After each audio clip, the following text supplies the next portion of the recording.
Fact number 1, जिस नाम से लोग उसे चिढ़ाते थे उसी नाम को उस बंदे ने ब्रांड बना दिया। जी हाँ गाइस, ये कहानी है मुंबई के सुधीर राजभर की, जिन्हें बचपन से ही जाति के आधार पर लोगों से चमार जैसे ताने सुनने को मिलते थे। चमार यानी कि चमड़े का काम करने वाले लोग। इसीलिए सुधीर ने यह ठान लिया कि वो इस काम को एक नया आयाम देंगे और इसीलिए उन्होंने अपने स्टार्टअप का नाम ही चमार रख दिया, क्योंकि सुधीर का यह मानना था कि कला तो कला होती है, वो जात पात और अमीरी गरीबी के मोहताज नहीं होती।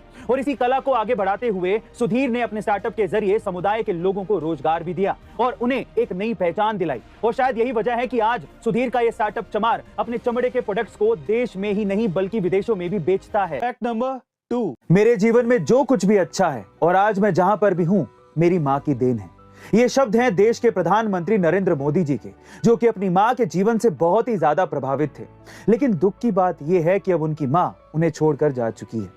दरअसल मोदी जी पर उनका प्रभाव इसलिए भी ज्यादा था क्योंकि उनकी मां का पूरा जीवन संघर्षों से भरा हुआ था।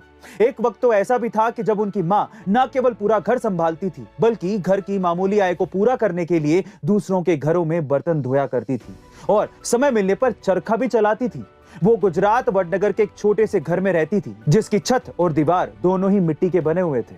और इसीलिए एक बार मोदी जी ने कहा भी था कि मेरी मां के पास आज कोई भी संपत्ति नहीं है, वो अपने संघर्ष के दिनों में भी उसी सादगी से रहती थी जैसा कि आज तक रहती आ रही थी। गाइस, सलाम है ऐसी मां को जिसने इतनी कठिनाइयों के बाद भी अपना पूरा जीवन सादगी के साथ जिया।